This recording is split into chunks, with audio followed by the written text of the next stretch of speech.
یاد الہی نفسوں کی قوت اور غذا اور اپنے پیارے اللہ عز و جل کی مجالس اور ہم نشینی کا نقشہ اور خاکہ ہے۔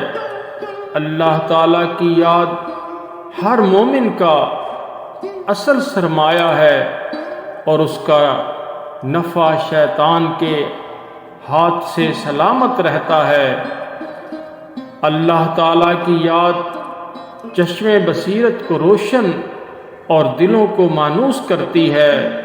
نہایت خوشی ہے اس شخص کے لیے جو اللہ تعالیٰ کی یاد کے سوا سب باتوں سے خاموش ہے۔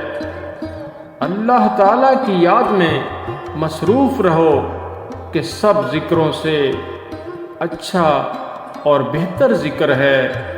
بہترین عبادت یہ ہے کہ اللہ تعالیٰ کی یاد میں تیری آنکھیں بیدار ہوں۔ خوشی ہے اس جان کے لیے جس نے اپنے رب کے فرائض ادا کیے۔ کسی تعریف کرنے والے کو یہ نہ چاہیے کہ وہ اپنے پروردگار کے علاوہ کسی اور کی تعریف کرے۔ جو شخص اپنے دل کو یاد خدا سے آباد کرتا ہے اس کے سب کام پوشیدہ اور ظاہر ٹھیک اور درست ہوتے ہیں۔